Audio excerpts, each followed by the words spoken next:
All right. Good evening, everyone. This is Thad from the Reference and Readers Advisory Department from the Rawlings Library in Pueblo, Colorado. And thanks again for joining me for another entry in the To Die For collection. Um, a little bit different tonight due to the inclement weather. I'm doing this at home rather than at the library since the library's closed this evening. Um, which before I go any further, uh, gives me an opportunity to do something in these videos that I can't do at the library, but I've wanted to. Some of you know that I have a house rabbit, and this is Winton here or Winnie, um, good little tie-dye companion.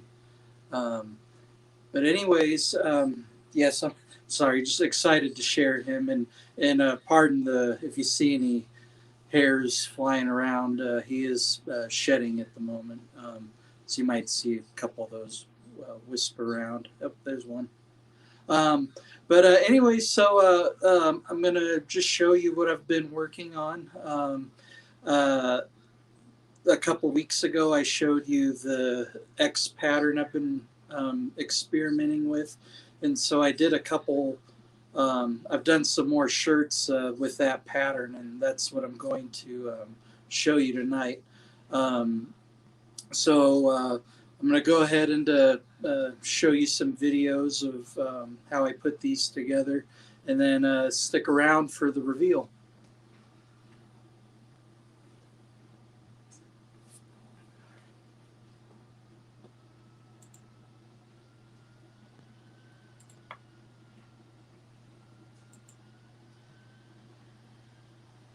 And I'll just go ahead and narrate these. Um, and I apologize with this first video. I forgot to rotate it before uploading it, so it's well, actually no, that's actually a good angle. So, anyways, this is um, a double XL T-shirt, and what I did first was I turned it inside out, and then flipped it on its backside, and then folded the bottom portion of the shirt up over the top portion of the shirt. And then with the magic marker, um, just drawing a diagonal line um, from a corner that kind of represents where the middle of the shirt will be. Um, so yeah, just folding that up and then um, drawing that line with the washable magic marker.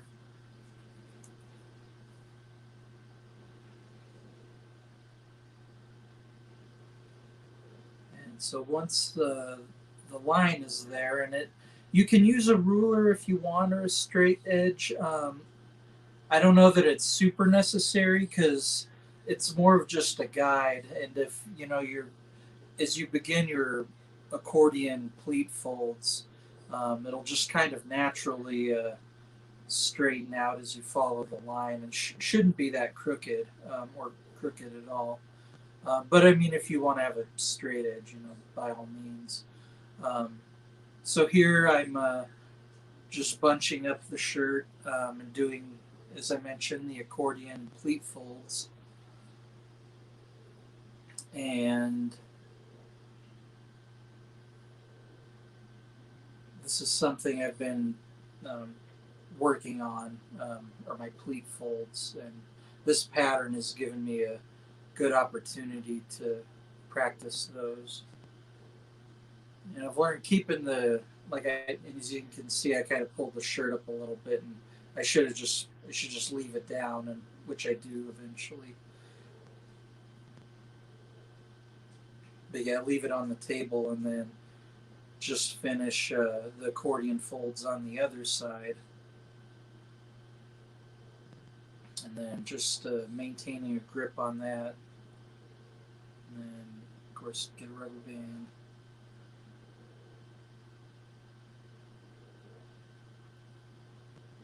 And you always see me using rubber bands, but other things you can use. You can use thread.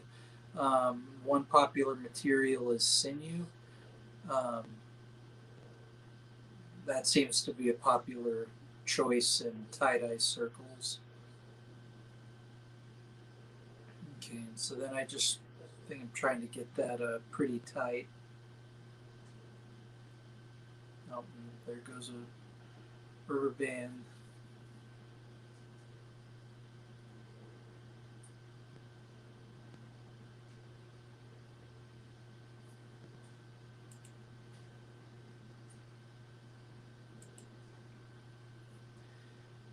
And I won't show you this whole thing. Oh yeah, and that's right. I think portion of it's not on camera. So I'm gonna go ahead and we're not going to see the rest of this piece. I'll show you what it looked like when it was all tied. So we're going to switch now to the dyeing portion.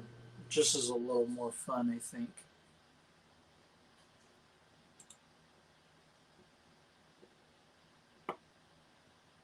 All right, there we go. So as you can see here, this is um, um, the shirt once it's all tied up, and that blue you see kind of in the middle of it near the top um, is just the magic marker, but it's gonna wash out, and it did. Um, and let's say open and pardon the connection. Okay, here we go. And and of course, like everything I tie dye, I soaked this in soda ash. What I've been doing lately is I'll usually let things soak in soda ash for I don't know, usually maybe 3 or 4 hours. It really only needs like 30 minutes, but I soak it in the soda ash and water mixture, and then I kind of forget about it, or I work on something else. Um, and then let it dry on a rack, or mostly dry, so it's just damp, but it's not sopping wet at this point.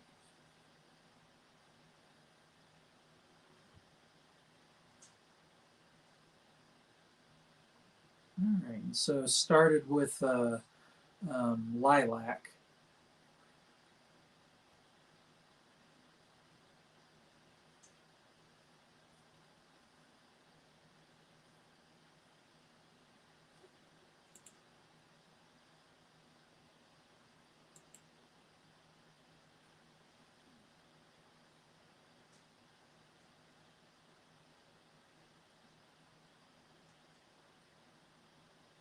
And in this video here, I'm just showing you one side.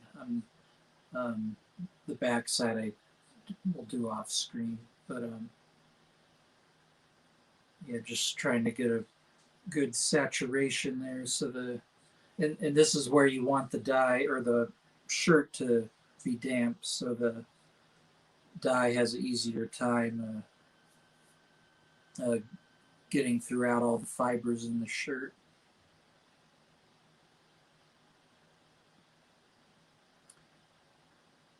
And I think what I'm pointing out there is I don't know if you can kind of see um, the blue on the edge of the purple there.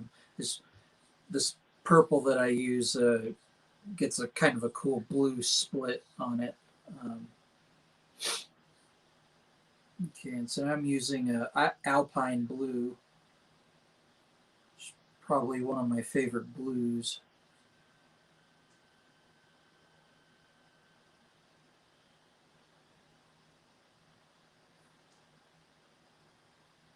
And same thing, just getting a good saturation. And I'm going to do the other side as well. or the other end, I should say.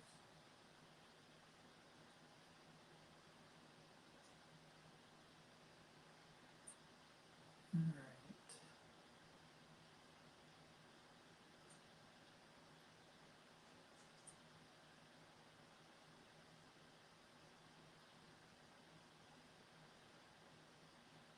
As you can see, I'm kind of going beyond the rubber bands. I'm not staying confined to just dyeing in between each band. And I think what I'm pointing out there is I had a little blue splatter there, but um, that's the advantage of dyeing the shirt inside out.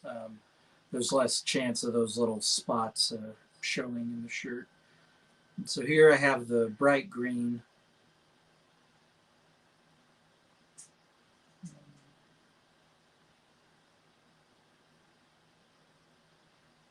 And you want to make sure you have a bottle with a good nozzle so you can, especially if you're doing something with pleat folds, you can kind of get that nozzle into each fold, and that helps you with the dye saturation.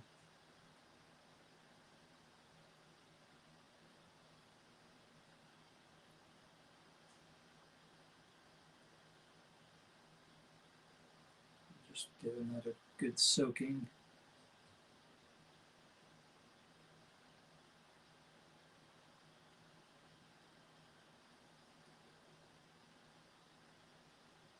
All right, and then next color, I think I went with the citrus yellow here.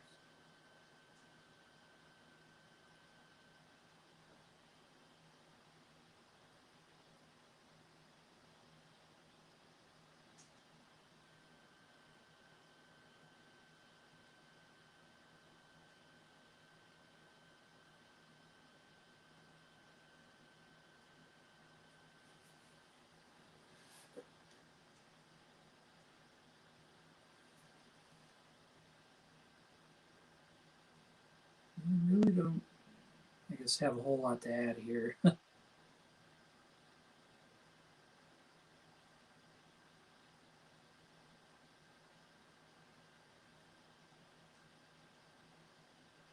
If you can think back to art classes in school, you learn about the color wheel, and so I'm kind of trying to follow that progression here.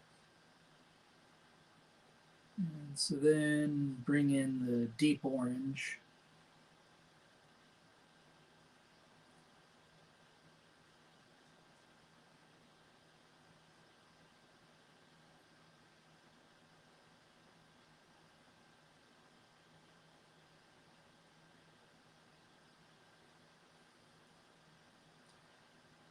Mm. As you can see, you're just kind of sticking that nozzle in there into the pleats.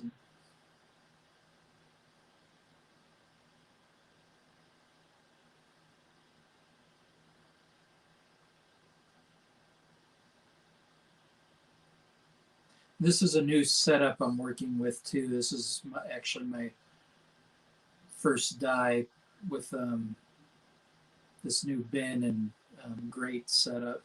It's just a 10-gallon tote, kind of a heavy duty tote, and then a 3-foot long wire shelf. Stuff you can get at a hardware store. And I wish I'd done this sooner. I really like this setup. And then the final color is the jungle red.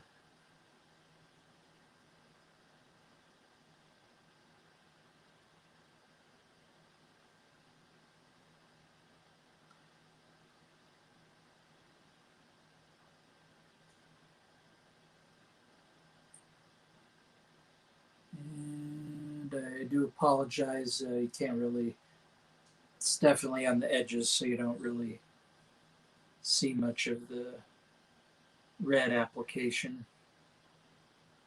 Oh yeah, I think it was kind of clogging up on me a little bit. So when they do that, just give them a good shake.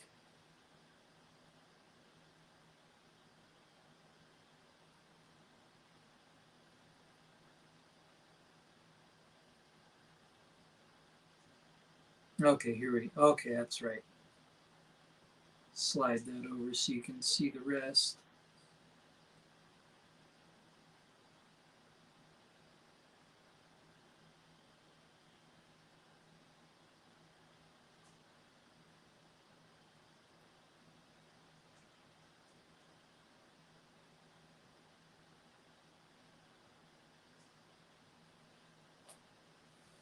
Okay.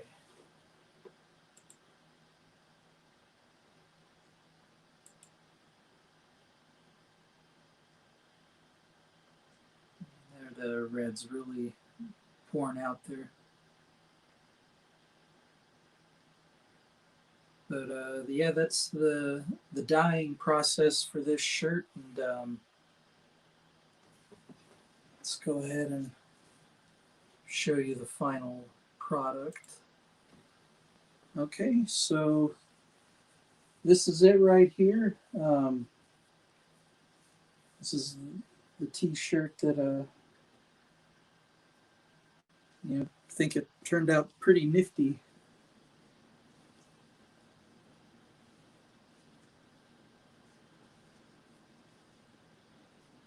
And then similar pattern shirt I did that after I was finished with that T-shirt. The long sleeve X pattern that I did. And this is an ice dye that I did with a process that they refer to in the muck. And that's something we'll have to show you in a future tutorial. As you can see, it gets pretty cool results. Anyways, once again, thank you for joining me. If you're at Rawlings, as you know, we are open once again. We do have free tie-dye kits available. So if you're in Rawlings, be sure to see them in circulation, and they'll get you a kit. The next program will be February 9th.